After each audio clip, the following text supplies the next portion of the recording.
pagkakaroon ng kapangyarihan at mutya ay kaloob ng kalikasan sa isang taong karapat-dapat. Kaya marapat lamang na gamitin ito sa kabutihan at hindi sa kasamaan. Nang sa ganon ay mas lalong pinagpapala ng kalikasan. Magandang araw, kalakbay. Itago niyo na lamang po ako sa pangalang Ramon. Kasalukuyan akong naninirahan ngayon dito sa isang liblib na baryo ng Albay. Nais ko rin sanang ibahagi ang aking pinakatatagong sikreto sa inyong channel. Nang sa ganon, magbigay rin ng aral sa inyong masugid na mga tagapakinig. Bata pa lamang ako, ay lumaki na ako sa mga pangaral ng aking lolo Indo. Mahilig siyang magkwento sa akin noon ng mga katatakutan at puno ng mga labanan na kwento. Kaya naman nakahiligan ko na ang tumambay sa kanilang bahay ni Lola Paula dahil sa mga maganda niyang kwento. Bukod doon ay palagi ko rin naririnig ang kanilang mga pangaral na alam kong makakatulong sa aking paglaki. Minsan nga ay doon na ako natutulog sa kanila tuwing Semana Santa o kaya Biyernes Santo. Kasi sumasama ako kay Lolo Indo sa paghahanap ng mga mutya o anting-anting. Ang sabi kasi ni Lolo Indo na mas mabilis daw maghanap ng mutya o agimat tuwing Biyernes Santo o Semana Santa. Dahil ipinagkaloob daw ito ng kalikasan sa mga tao na tulad namin na may busilak na puso at interes sa ganoong bagay. Minsan nga ay napapagalitan siya ni Lola Paula dahil sa pagkahilig ni Lolo Indo sa mga mutya. Napapagalitan rin ni Lola si Lolo dahil sinasama pa raw ako ni Lolo Indo sa kanyang kalokohan na wala pa naman akong kamuwang-muwang. Hayaan mo na kami, Paula. Ito lang ang libangan ng aking apo. Ano ka ba? Saka nakikita ko na kinahihiligan niya ang bagay na ito. Ikaw lang kasi ang hindi naniniwala sa akin Minsang sagot ni Lolo Indo kay Lola Paula. Ngunit hindi naman nakikinig si Lola Paula at mas lalo lamang itong nagagalit. Minsan ay dinadaan na lamang ni Lolo Indo sa lambing nang humupa na ang galit ni Lola Paula sa kanya. Ako naman ay tuwang-tuwa kapag nakikita ko silang naglalambingan at nag-aasaran. Kapag uuwi naman ako sa bahay, ay natutuwa naman sina nanay at tatay sa tuwing kinukwento ko ang mga nangyayari sa bahay nila Lola at Lolo. Pero dahil sa sobrang abala ng mga magulang ko, ay doon na ako minsan tumatambay sa bahay nila Lolo Indo. Minsan noong Biyernes Santo, nang matapos kaming mananghalian nila Lolo Indo at Lola Paula, ay niyaya ko ni Lolo na maligo sa batis na malapit lamang sa amin. Hindi naman ako tumanggi dahil paborito ko rin ang maligo sa batis. Lalo pa tinuturuan ako ni Lolo na lumangoy. Nagdala na kami ng planggana sa kabayong para daw kung sakaling may makita kaming isda sa batis, ay huhulihin namin iyon at iihawin. Kinukuwentahan din ako ni Lolo Indo kung paano makikita ang mutya tuwing Biyernes Santo. Apo, huwag mo na lang sabihin sa Lola Paula mo na hindi lang tayo dito maliligo sa batis, kundi ay maghahanap din tayo mamaya ng mutya. Bulong sa akin ni Lolo Indo nang makarating na kami sa may gilid ng batis. Napailing na lamang ako at mas lalong naging interesado dahil sa sinabi ni Lolo Indo. Bata pa ako kaya't mas lalo akong naging agresibo na magkaroon ng mutya. Pangarap ko rin na maging katulad ni Lolo Indo na may 3 ng mutya na pagmamayari. Minsan ay natanong ko rin siya kung ano ang kapangyarihan ng kanyang 3 mutya. At ang sabi niya ay nagbibigay raw ng swerte ang isa. Ang isa naman daw ay nagbibigay ng protection sa kanya mula sa mga masasamang elemento at ang isa naman ay bilang pampalakas ng kanyang katawan. Alam mo, Apo, hindi naman talaga madali ang humanap ng mutya o anting-anting. Pahirapan talaga iyon, Apo. Minsan ay kulilat ka sa paghahanap at minsan naman ay swerte. Kaya't mula noong bata pa ako ay naghahanap na ako ng mutya hanggang sa edad ko na ito ay 3 pa lang ang meron ako. Depende rin kasi yun sa kaloob ng kalikasan, Apo. Yun minsan ang sabi sa akin ni Lolo Indo. Kaya kapag mayroon ka ng mutya balang araw, gamitin mo ito sa tama, Apo.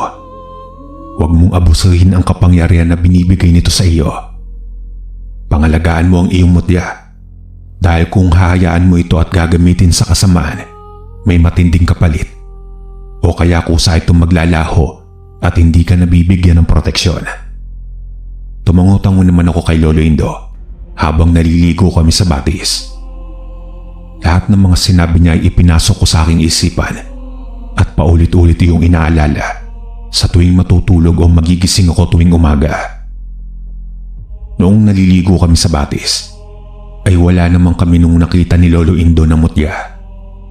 Ang sabi pa niya sa akin ay ganun talaga. Kailangan daw talaga ng tiyaga at mahabang pasensya sa paghahanap ng mutya. Minsan nga ay naiiyak na lamang ako dahil sa inis at galit dahil wala man lamang ako makita mutya. O ayan Indo, ano na naman ba ang ginawa mo sa paborito mong apo at umiiyak na naman niyang si Ramon? Pansin ni Lola Paula nang umuwi na kami ng bahay. Nagmukmuk ako nun sa may sala at naiinis ako sa aking sarili. Hayaan mo na kami dito, Paula. Ako na ang bahala sa apo natin. Pagtaboy naman ni Lolo Indo kay Lola. Wala na rin magawa si Lola kung di ang iwang kami ni Lolo sa balkonahin ng kanilang bahay. Kinausap naman ako ni Lolo na hindi ko raw dapat masyadong dinidibdib ang ganong bagay dahil normal lamang iyon na mangyari. Pero nauunawaan din niya ang nararamdaman ko dahil yun din ang nararamdaman niya noong bata pa siya. Darating din ang tamang mutya para sa iyo, apo. Magtiwala ka lamang. Hayaan mo at ibibigay ko sa iyo iyong libro na isinulat ko kung saan naglalaman ng mga kaalaman tungkol sa iba't ibang mutya. Nang sa ganun ay alam mo na ang lahat tungkol dito at ang dapat mong gawin kapag nakakita ka ng para sa iyo. Dagdag pa ni Lolo noon na ikinatuwa ko ng labis. Noong nagbinata ko ay siya namang pinakamalungkot na nangyari sa aking buhay. Namatay si Lola Paula at kasunod ng kanyang pagkamatay ay namatay rin si Lolo Indo. Labis akong nalugmok at hindi makakain ng maayos dahil sana sasaktan ako at nangulila sa dalawang matanda. Sinabihan din ako ni nanay at tatay na kailangan ko magpalakas para hindi na mag-alala sa akin sina lolo at lola na nasa langit. Sa mga nagdaang araw ay ginugol ko ang aking sarili sa pag-aaral. At kapag umuwi naman ako ng bahay, ay pumupunta ako sa bundok at batis para maghanap ng mga mutya. O kaya naman nagbabasa ako ng libro na ibinigay sa akin ni Lolo Indo, kung saan nagbibigay ng kaalaman kung paano makakakita ng mga mutya, paano ito gamitin at dasalan. Minsan noong tumambay ako sa balkonahin ng bahay namin, ay naisipan kong buklatin ang mga mutya na bigay sa akin ni Lolo Indo. Nakabalot iyon sa loob ng puting tela. Mahigpit na bilin naman sa akin ni Lolo na palagi ko iyong dasalan sa tuwing Biyernes Santo o kaya naman mahal na araw. Nakasulat na rin sa libro na binigay niya ang tungkol doon, kaya't hindi na ako nahihirapan sa pag-aalala kung ano ang gagawin. Inabili niya yun sa akin bilang pamana niya raw. Subalit simula noong namatay si Lolo, ay hindi ko pa nagagamit ang pamana niyang mutya sa akin. Lo, pasensya ka na ha. Wala pa akong nahahanap na mutya. Ginawa ko naman ang lahat subalit wala talaga. Pero huwag po kayong mag-alala. Tulad ng sabi po ninyo, hindi ako susuko. Gagawin ko ang lahat para magkaroon ng sarili kong mutya. Sambit ko saka pinunasan ng aking luha. Malakas namang umihip ang hangin na siyang alam ko na si Lolo iyon. At sinasabi sa akin na hindi ako nag-iisa. Na naroroon lang siya palagi sa akin at nakabantay lang saan man ako magpunta. Mas lalo naman akong naiyak doon dahil sa labis na pangungulila. Kahit ilang buwan na ang lumipas, ay ganun pa rin ang nararamdaman ko. Naisip ko na sobrang nasanay na talaga ako na naroon si Lolo at Lola para sa akin. Kaya noong sumapit ang Semana Santa ay naganda ako ng aking mga kagamitan sa paghahanap ng mutya.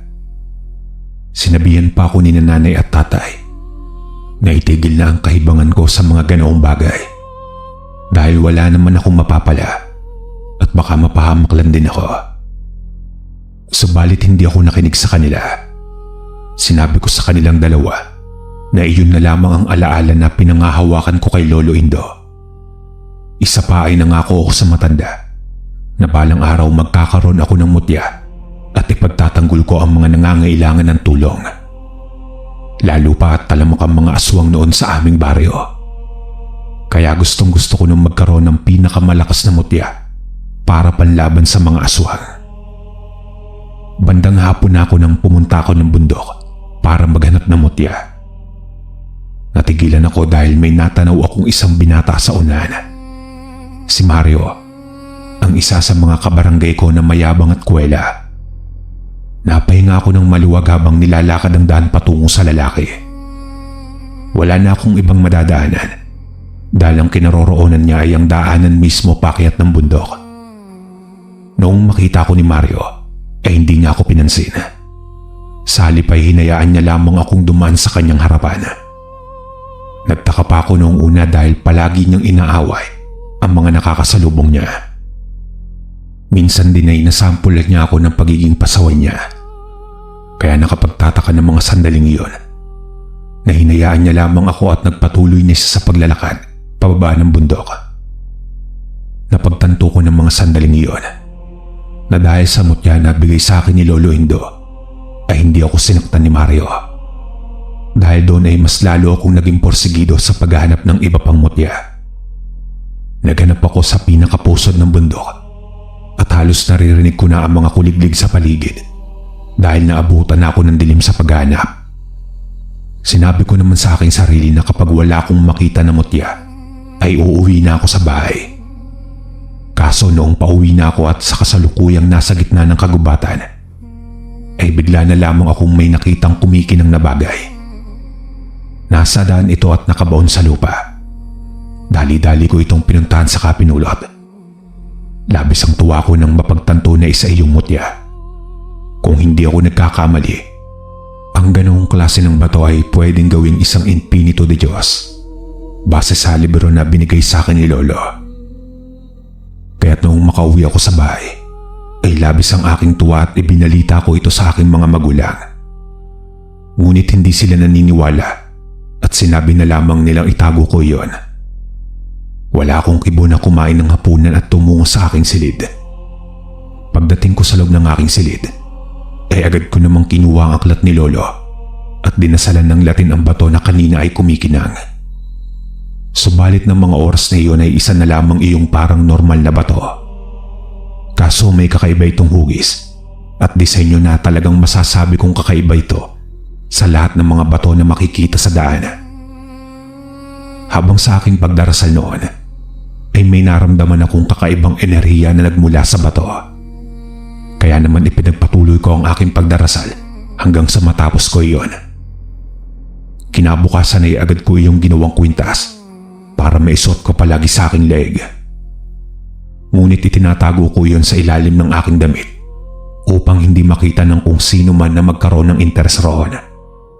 At nang hindi na rin makita ng mga magiging kaaway ko na nilalang o elemento. Noong pumasok ako sa eskwelahan, ay inaya ako ng aking kaibigan na si Noben na pumasyal sa kanila dahil kaarawan niya. Sabi pa niya ay may munting handaan daw na inihanda sa kanya ang mga magulang, kaya't imbitado niya kami mga kaklase niya. Ang iba ay tumanggi dahil natatakot na mabikti ng mga aswang sa daan. Lalo pa at gabi ang handaan ni Noben sa bahay nito. Ako naman noon ay pumayag agad sa imbitasyon ni Noben. Hindi dahil sa handa kundi dahil interesado ako na makaharap ang aswang kapag uuwi akong gabi. Gusto kong malaman kung paano ko ang mga ito mapipigilan o kalabanin nang sa ganun ay wala na ang mga itong maging biktima pa. Sige, payag ako sa imbitasyon mo, Noben. Basta darating ako sa bahay ninyo. Masaya namang tumango si Noben na siyang ikinangiti ko. Pagka-uwi sa bahay ay agad akong nagpaalam kina nanay at tatay. Sinabi ko sa kanila ang lahat, ngunit ayaw nilang maniwala sa akin. Kung hindi ko pa ipagpilitan na paniwalaan nila ako, ay hindi sana nila ako papayagang dalawa. Basta anak, mag-iingat ka. Lalo na at balita na naman sa ating nayon na may bago na namang namatay na magsasaka. biktima ng isang mabangis na aswang. Bilin sa akin ni tatay na ikinatango ko naman. Subalit alam ko sa sarili ko na hindi ko naman iyon susundin dahil gusto kong puntirehin ang mga aswang na pumapatay ng tao. Gusto kong protektahan ng ibang mga tao na siyang biktima ng aswang. Bandang 6:00 ng gabi ako umalis ng bahay at nilakad ko ang mahaba at masukal na kagubatan palabas ng kalye. Sa kabilang baryo pa kasi ang bahay ni Noben, kaya malayo-layo pa ang aking lalakarin. Pero pinaghandaan ko ang aking paglabas na iyon patungo sa bahay ni Noben. Kaya naman dinala ko na rin ang isang itak na maliit kung saan doon nakalagay ang mutya ni Lolo. Ang dalawa naman ay ginawa kong singsing para nakalagay lamang ito palagi sa kamay ko. At ang mutya na aking nakita ay ikinabit ko naman sa aking leeg. Habang naglalakad sa daan, ay panay ang aking lingon at libot na mga paningin sa buong kagubatan. Nagmamatsyag ako ng mga ingay at munting kaluskos dahil ayaw kong malampasan ako ng mga nilalang o aswang na pumapatay ng mga tao. Maya-maya ay nakarinig ako ng munting huni at kaluskos sa paligid. Naramdaman ko ang pag-init ng mga mutya na aking suot. Nagagalit ang mga ito at wari bang gustong kumawala ang kapangyarihan ng mga ito. Naramdaman ko rin na unti-unti akong nilalamo ng enerhiya na nagmumula sa mga mutya. Pagkaraan ng ilang sandali ay nakarinig ako ng huni sa aking ulunan at isang malakas na pagaspas. Napahinga ako ng malalim at humugot ng lakas sa buong katawan. Hinanda ko ang aking sarili sa kung sino man ang naroon sa ere at lumilikha ng ingay. Pagtingin ko sa may itaas ay nakita ko ang isang manananggal. Napakahaba ng dila nito at pilit na pala niya akong inaabot. Galit na galit ito habang nakatingin sa akin. Mabilis itong lumipad sa ere at bumulusok siya pababa para abutin ako, subalit mabilis akong kumilos at dumapa sa lupa. Maya-maya ay tumayo ako at inabangan ang manananggal na sumalakay. Noong bumulusok siyang muli sa lupa, ay sinubukan ko siyang saksakin gamit ang hawak kong itak. Ngunit mabilis itong umiwas. Narinig kong tumawa ito na wari bang iniinsulto ako. Mabilis ulit itong lumipad patungo sa akin. Isinangga ko ang itak na aking hawak sa kanyang kamay na may mahahabang kuko. Dahil dito ay nasugatan siya at labis ang kanyang pagsigaw ng malakas. Kinuha ko iyon na pagkakataon para patayin ng manananggal. Walang pagdadalawang isip at itinarak ko sa kanyang puso ang aking itak na hawak. Pinagmasdan ko ang aswang na binawian ng buhay. Pagkatapos na magpalit ito ng anyo sa tao, ay nagulat na lamang ako noong isa ito sa kakilala namin sa baryo.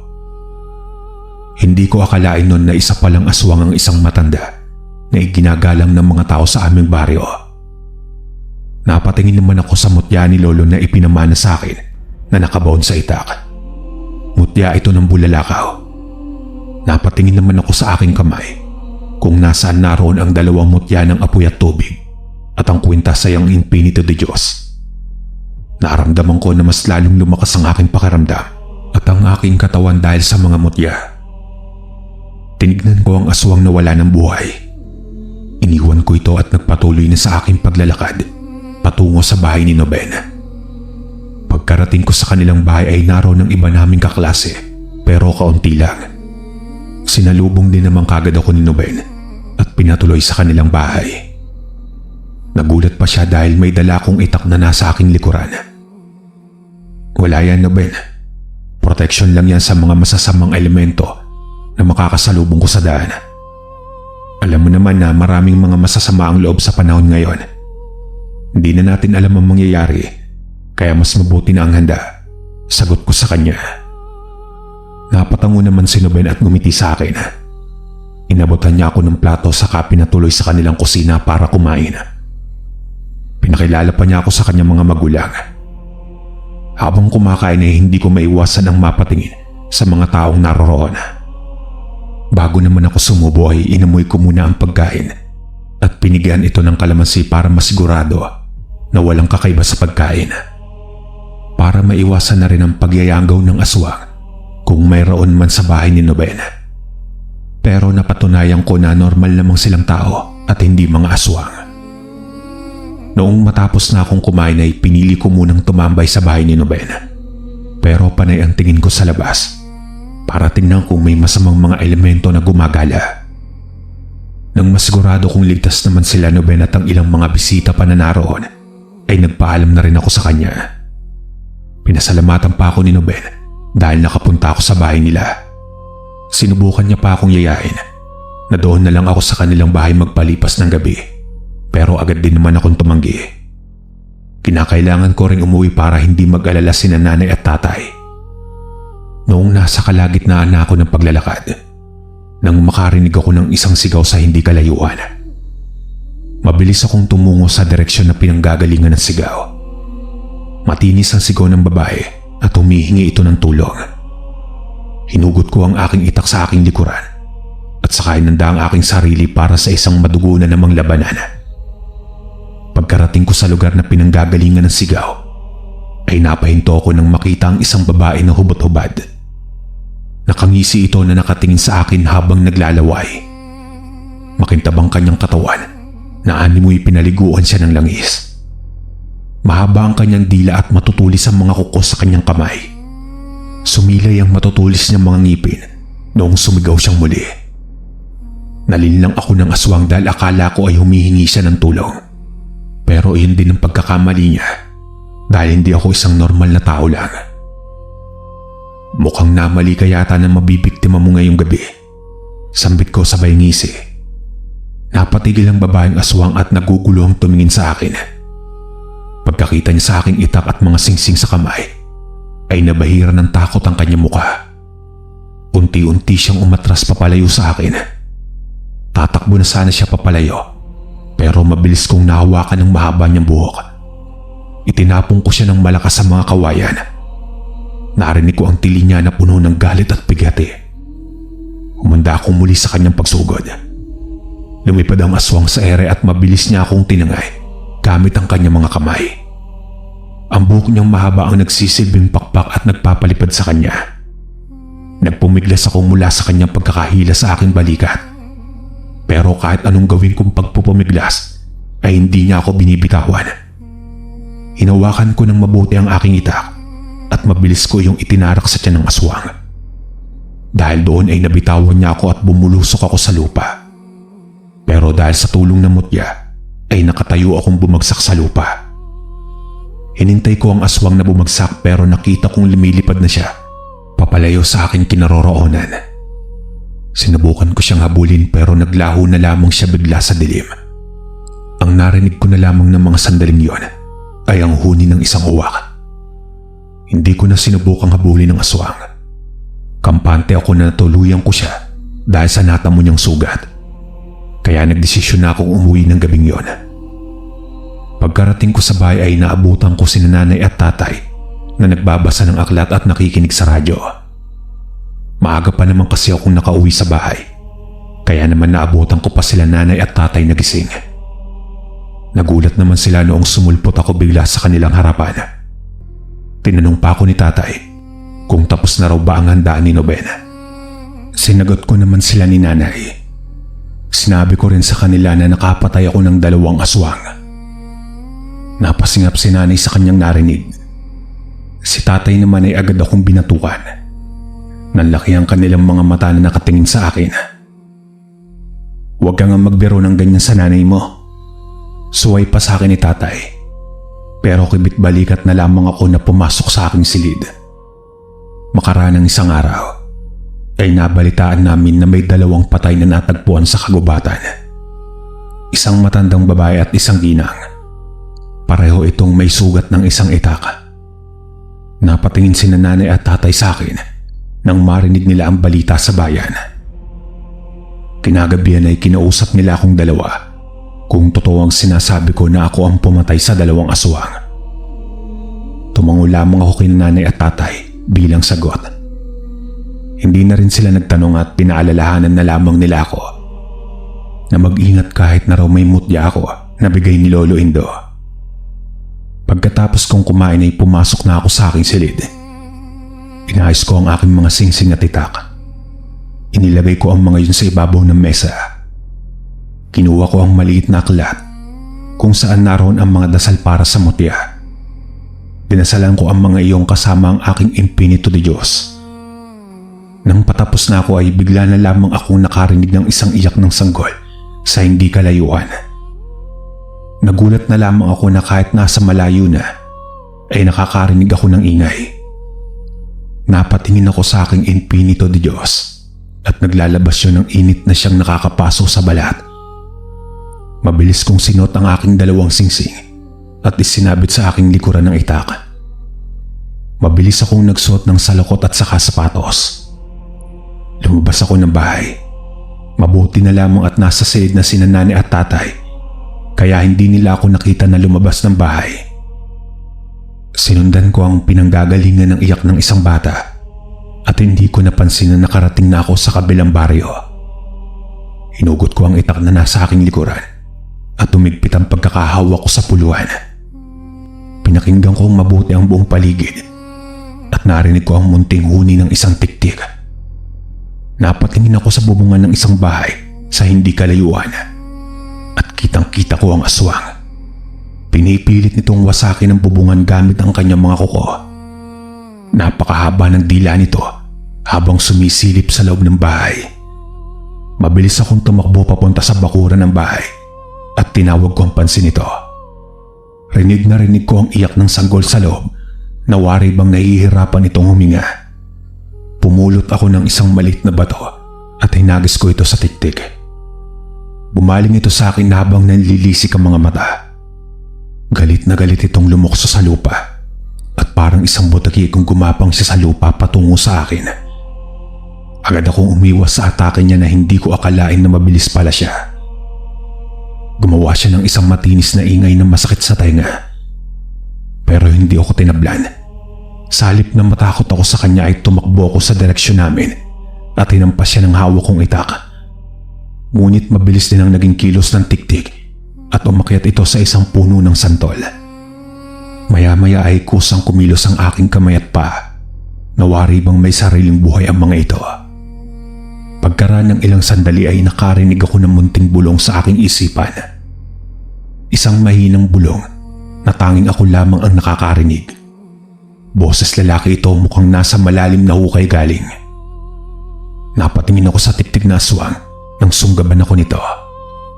Hindi ko alam sa mga sandaling yon kung bakit pinagmasdan ko lang ang aswang sa atake niya. Rinig ko muli ang bulong ng isang munting tinig na sinasabi nitong suntukin ko sa tiyan ng tiktik. Ginawa ko ang binulong sa akin ng isang boses.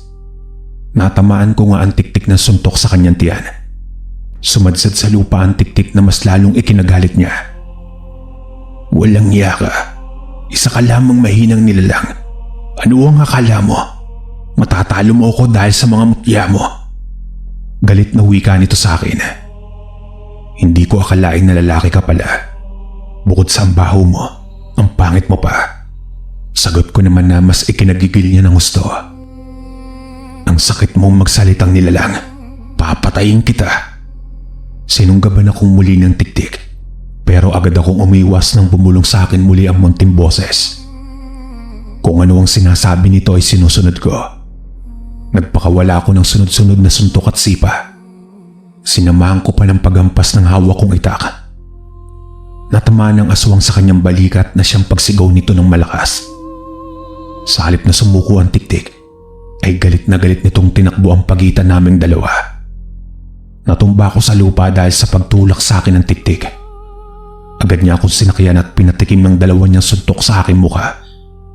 Subalit hanggang doon lamang yun nang bigla akong itarak ang hawak na patalim sa kanyang dibdib. Nanlaki ang mga mapupula niyang mata na nakatingin sa akin. Pinagmasdan ko siyang bawian ng buhay habang nakatingin sa akin. Pagkaraan ng ilang sandali ay naglaho siyang parang bula. Napatingin ako sa bahay at kitang-kita ko ang dalawang tao na nakasilip sa bintana at kitang-kita nila ang buong pangyayari. Lumabas ang lalaki na siyang sa hinuha ko ay siyang ama ng tahanan. Nagpasalamat siya sa akin at niyaya pa akong pumasok sa kanilang bahay, pero agad akong tumanggi. Hindi na ako kinakailangan. Kailangan ko na rin pong umalis at bumalik sa aking tahanan. Paalam ko sa kanila sabay pangiti. Tumango Tumango naman ang lalaki sa akin at nagpasalamat. Noong pauwi na ako at naglalakad sa gitna ng kagubatan, sinubukan kong muling pakinggan ang munting boses na narinig ko kanina habang nakikipag-away sa tiktik. Lumabas ka at magpakita ka sa akin. Gusto kitang makilala. Sambit ko at huminto sa aking paglalakad. Makaraan ng ilang sandali, bigla akong may nakitang isang elemento na nasa hugis tao ang katawan, ngunit ang mukha ay tulad ng isang palaka. Pinakatitigan niya ako ng mabuti habang pinagmamasdan ng mataman. Sino ka? Bakit ka bumubulong sa akin kanina? Tanong ko sa kanya habang hindi pa rin makapaniwala sa kanyang anyo na kakaiba. Ngumiti ang nilalang saka humalakak ng napakalakas. Ako ang gabay ng iyong yumaong Lolo Indoramon. Matagal na kitang sinusubaybayan simula nang mamatay siya. Inihabiling ka niya sa akin. Ngayon lamang ako nagkaroon ng lubusang tiwala sa iyo. Kung kaya ngayon lang din ako nagparamdam. Pasensya ka na kung kinakailangan ko munang kilalanin ka. Umiling naman ako habang hindi makapaniwala sa kanyang sinabi. Hindi ko akalain sa mga sandaling yon na may ganong klase ng nilalang sa mundo. Ako ang nagturo sa mga mutya ng iyong Lolo Indo. Ako na ang kanyang gabay simula pa noon, hanggang sa maging isa siyang antingero at pumapatay ng mga masasamang nilalang o elemento sa inyong baryo. Kaya noong namatay siya ay inihabiling kanya sa akin. Dagdag pa ng palakang elemento sa kanyang sinabi kanina. Nalaman ko rin mula sa kanya na ako ang piniling tagapagmana ni Lolo Indo at magpapatuloy ng tungkulin niya. Dagdag pa ng nilalang na simula raw sa araw na yon, kasama ko na siya sa laban na aking pupuntahan. Handa siyang tumulong para magtagumpay ako sa kagustuhan kong mangyari sa akin. Tumango ko at tinanggap siya bilang gabay ko. Naisip ko noon na wala namang mangyayari kung susubukan kong tanggapin ang palakang nilalang sa aking buhay. Salamat Ramon sa tiwala. Makakaasa kang nandito lang ako para tulungan ka. Nagpasalamat ako sa kanyang pagiging gabay ni Lolo Indo sa loob ng ilang taon. Dahil sa kanya hindi ko malalaman ang sikreto ni Lolo na isa palang antingero ang aking lolo. Tumingin ako sa kalangitan at ibinuhos ko ang lahat ng aking pasasalamat kay Lolo sa kanyang pagsasakripisyo at hirap para iligtas sa mga tao noon mula sa mga aswang at iba pang elemento. Noong pabalik na ako sa bahay ay ako lamang mag-isa. Nagpaiwan na ang aking gabay sa gubat. Pagkarating ko sa bahay ay naabutan ko sila nanay at tatay na tulog na sa kanilang silid. Nagpahinga ako sa upuan at napahilot sa aking sentido. Noon ko napagtanto ang lahat kung bakit minsan noong bata ako ay nawawala si Lolo Indo sa kanilang tahanan kapag 10 oras na ng gabi. Yun pala ay may inililigtas siyang mga tao o pinapatay ng mga nilalang na naghahasik ng lagim sa aming buong nayon. Napatingin ako sa kawalan at taimtim na nagdasal na sana gabayan ako ni Lolo Indo sa tungkulin kong yon. Kinabukasan ay sunod-sunod na katok ang aking narinig mula sa labas. Tinawag din ako ni nanay at mukhang nagmamadali silang dalawa ni tatay. Sa gulat ay napabangon ako mula sa kama. Pupungas-pungas pa akong tumungo sa pinto para buksan yon. Anak, may naghahanap sa'yo sa labas. Humihingi ng tulong. Ano ba yung pinagkakaabalan mo nitong mga nakaraang araw? Kung ano man yan, nakikiusap kami na itigil mo na. Wika ni tatay na pinakaritigan akong mabuti. Umiling ako agad ngumiti sa kanya. Kinuha ko ang aking itak at 2 singsing at isinuot yon sa aking kamay at likuran. Napahawak naman ako sa aking infinito de Diyos. Tumutulong po ako sa mga kanayo natin, itay. Nasaan na po yung humihingi ng tulong? Sinubukan akong pigiling muli ni tatay at nanay para makausap pero lumabas na ako ng silid. Lumabas ako ng bahay namin at nakita ko roon ang lalaking tinulungan ko kagabi na mula sa ibang baryo. Nagpakilala siya bilang si Mang Isko. Tulungan mo ako, bata. Ang anak ng kapatid ko ay niyanggaw ng aswang. Tulungan mo kami bago pa maging tuluyang aswang ang anak niya.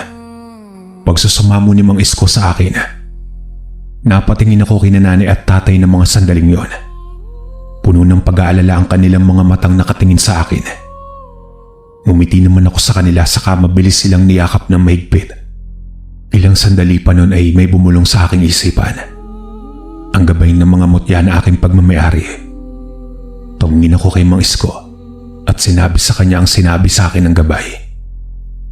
Puntahan po natin ang anak ng kapatid ninyo para malaman ko po kung ano ang kailangang gawin sa kanya at paano siya pagagalingin.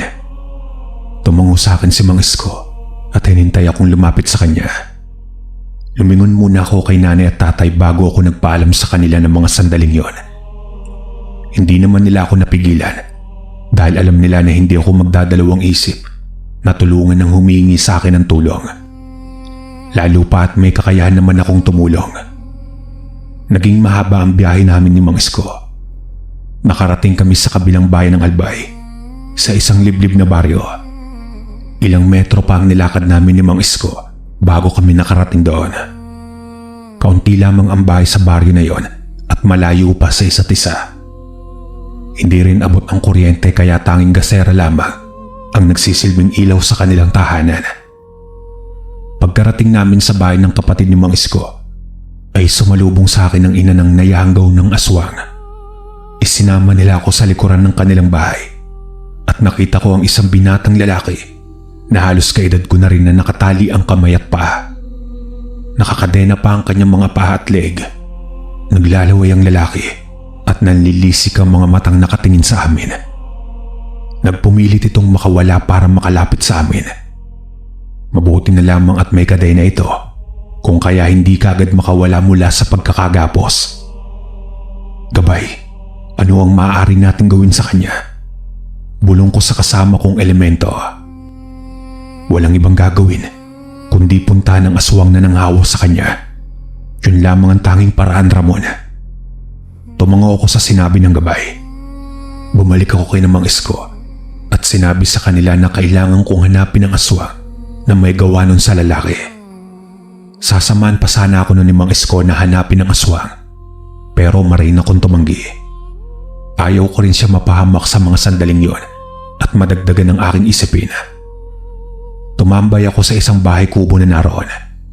Buong maghapon akong nakaupo sa ilalim ng punong kahoy ng duhat habang pinagmamasdan ang mga dumaraan. Hanggang sumapit ang dilim, dumaan ang isang lalaking sa tingin ko ay nasa edad 40 na. Naramdaman ko ang pag-init ng aking mutya na nakasabit sa aking leeg. Ang pag-apoy ng aking singsing at ang paglamig ng isa pa. Tapos ang pag-init ng aking itak sa aking likuran. Pareho silang nagbibigay ng babala sa akin na masamang nilalang ang paparating. Sinundan ko ng tingin ng lalaki na napatingin din sa aking kinaroroonan. Mabilis siya naglakad patungo sa masukal na gubat. Wala na rin akong pinalampas na pagkakataon at tumayo na rin ako para sundan ng lalaki. Pagkarating ko sa bukana ng gubat ay naglaho na lamang sa dilim ang lalaki na aking sinundan. Ipinikit ko ang aking mga mata, saka nag-usal ng dasal para sa aking mga mutya. Kinakailangan kong palakasin ang aking mga mutya bago ako sumabak sa isang laban. Ramdam ko ang takot na namayani sa aking dibdib. Rinig na rinig ko ang kakaibang hingal na nanggagaling sa hindi kalayuan. Tinignan ko ang buong paligid at hinugot ang itak sa aking likuran. Narinig ko muli ang gabay na pinag-iingat niya ako sapagkat hindi madaling kalabanin ang aswang na aming nakita kanina. Tumigil ka nga. Natatakot na nga ako, mas lalo mo pa akong tinatakot. Palibhasa kasi wala kang ibang ginawa kundi magtago riyan. Tulungan mo na lang kaya ako, sambit ko sa kanya. Pero imbis na bigyan niya ako ng pampalakas ng loob, tinawanan lamang ako ng aking gabay. Nagtatago siya sa anino ko ng mga sandaling yon, pero ramdam ko ang presensya niya. Kaya mo na yan. Ikaw ang inaasahan ko sa bagay na ito. Ikaw na ngayon ang tagapangalaga ng mga mutya, kaya't gawin mo ang tungkulin mo. Umiling na lamang ako sa sinabing yon ng aking gabay. Nagpatuloy ako sa paglalakad at natanaw ko sa isang munting bahay kubo sa unahan. May narinig akong kaluskos at kakaibang hininga. Palakas yun ng palakas. Maya-maya may isang anino ang bigla na lamang dumaan sa aking harapan. Mabilis itong naglaho sa dilim at hindi ko na nakita. Naramdaman ko ang pagtayuan ng mga balahibo ko sa aking batok at tumawa ng bahagya. Magpakita ka ng aswang. Huwag ka nang maglaro at takutin ako. Alam naman nating pareho na hindi mo ako masisindak sa ginagawa mo. Makaraan ng ilang sandali ay lumabas ang nilalang mula sa dilim. Nakakatakot at napakapangit ng itsura nito. Ang kanyang buhok ay napakagulo. Napakaitim ng kanyang katawan at puno ng balahibo. Mahaba rin ang mga kuko. Matalas ang kanyang mga ngipin at nagbabaga ang kanyang mga mata na nakatingin sa akin. Ang tigas naman ng mukha mong pumunta dito sa teritoryo ko, bata. Wika ng aswang. Tumawa ako sabay sabi ng, narito ako upang sabihin sa iyo na bawiin mo ang sumpa na ibinigay mo sa isang binata sa baryong ito. Alam mo kung sino ang tinutukoy ko. Pasensya na, bata. Pero hindi ko babawiin ang sumpa na binigay ko sa kanya. Isa pa ay hindi ko gusto ang tono ng pananalita mo. Hinigpitan ko ang pagkakahawak sa puluhan ng aking itak. Kung gayon, kailangan kong patayin ka. Kayong mga salot sa mundo na walang ibang ginawa kundi patayin ang mga inosenteng tao. Tugon ko sa aswang. Kanina pa ang pagbitaw mo ng mga salitang hindi maganda, bata. Naiinis na ako sa tabas ng dila mo. Huwag mo akong galitin. Baka ikaw ang gawin kong hapunan ngayong gabing ito. Galit na sigaw ng aswang. Walang sinayang na pagkakataon yung aswang at agad niya akong sinunggaban. Pinanood ko lang siya sa kanyang mga atake at iniwasan ng mga ito. Kahit ni isa ay hindi niya ako tinamaan. Sinundot ko ang kanyang nagbabagang mga mata at bigla siyang natigil at sumigaw. Inis na inis siyang bumaling sa akin na ikinangiti ko. Sinunggaban niya akong muli at ginamit niya ang kanyang matatalas na mga kuko. Umiwas lamang ako sa bawat atake niya at kahit anong gawin niya ay hindi niya pa rin ako matamaan. Isang malakas na suntok ang aking pinakawalan sa kanyang panga. Nanlisik ang kanyang mga mata nang sumubasab siya sa lupa. Babawiin mo ba ang sumpa sa binatang yon o hindi? May dalawa ka lamang pagpipilian. Papatayin kita o bubuhayin kita. Wika ko habang nakatingin sa kanya ng diretso. Tumayo naman ang aswang mula sa pagkakasubasob sa lupa at hinarap ako. Tumawa siya at tila hindi nagustuhan ng aking sinabi. Pumatungal siya na parang isang aso at tumingala sa napakaliwanag na buwan. Hinanda ko ang aking sarili at mabilis na sinunggaban ng aswang. Hinataw ko ang aking hawak na itak papunta sa direksyon niya. Subalit bigla na lamang nawala siyang parang bula. Naramdaman ko na lamang na sinipa niya ako sa aking likod. Mabuti at nakabalanse ako at hindi ako nadapa sa lupa. Agad kong hinarap ang aswang at muli na naman siyang nawala. Narinig ko ang bulong ng gabay at sabi niya kailangan ko raw talasan ang aking pakiramdam at pandinig para mahuli ko ang masamang nilalang. Ginawa ko ang utos ng aking gabay. Tinalasan ko ang aking pakiramdam at pandinig. Naramdaman ko ang kakaibang lakas na nagmumula sa aking likuran at dinig ko ang hininga ng aswang. Agad akong humarap sa aking likod at mabilis kong itinarak ang aking itak na hawak sa ere. Nakita ko ang aswang. Nanlalaki ang mga mata niya habang nakatingin sa akin. Nakatarak sa kanyang lalamunan ang dulo ng itak na aking hawak. Hinugot ko yun mula sa kanya. Bumagsak ang aswang sa lupa habang nakahawak ang dalawa niyang kamay sa kanyang leeg. Sinubukan niya magsalita, ngunit mas lalo lamang dumaloy ang dugo mula sa kanyang lalamunan. Ano? Babawiin mo na ba ang sumpa o tutuluyan kita? Pananakot ko pang lalo sa aswang. Agad naman na umiling ang nilalang sa akin. May kinuha siyang isang bertud mula sa kanyang lalamunan at ipinakita iyon sa akin. May kung ano siyang dinasal doon bago naglaho ang itim na bertod. Narinig ko naman ang bulong sa akin ng gabay na binawi na raw ng aswang ang sumpa sa binata na siyang pamangkin ni Mang Isko. Tumayo ako mula sa pagkakayo ko. Simula sa araw na ito ay magbagong buhay ka na. Huwag ka na magkalat ng lagim sa baryong ito o kahit saan mang bayan. Dahil kapag nabalitaan ko yon, hindi ako magdadalawang isip na puntahan ka at paslangin. Puno ng pagbabanta ko sa aswang. Sunod-sunod namang siyang tumango na puno ng takot ang kanyang mga mata. Sa pagkakataong yun ay iniwang ko ang aswang at saka ako bumalik sa bahay ng kapatid ni Mang Isko. Pinuntahan ko ang binata sa likuran ng kanilang bahay at nakita ko itong wala ng malay. Nilapitan ko ito saka tinignan ang kanyang mga mata at buong katawan. Hinawakan ko siya sa kanyang kamay at hinanapan ang reaksyon ng aking mutya. Tumayo ako at kinalagan ng lalaki mula sa pagkakagapos. Nag-usal ako ng dasal habang hawak ko siya sa ulo. Nakatingin lang si Mang Isko sa aking ginagawa kasama ang kanyang kapatid na ina ng lalaki. Noong matapos ako sa pagdarasal, ay pinagtulungan namin ni Mang Isko na ipasok ang lalaki sa loob ng bahay. Pinisa nila ito at pinahiga sa isang mahabang upuan sa kanilang sala. Binawi na ng aswang ang yanggaw sa kanya. Sabihan niyo lang ako kapag may kakaiba ulit kayong naramdaman. Pero nasisiguro ko na maayos na siya. Sabi ko kay Mang Isko at sa kanyang kapatid. Maraming salamat, Ramon. Tumango lang ako kay Mang Isko at sa kanyang kapatid at ngumiti. Sinabi ko pa sa kanila na ugaliin nila magdasal palagi. Makalipas ang ilang sandali ay nagising na ang lalaki at sinabi nitong maayos na ang kanyang pakiramdam. Noong masiguro ko at ng aking gabay at mga mutya na wala nang kakaiba sa lalaki, ay lumisan na ako sa baring yon. Pagkarating ko sa bahay, ay agad akong niyakap nila nanay at tatay. Puno ng pag-aalala ang kanilang mga matang nakatingin sa akin.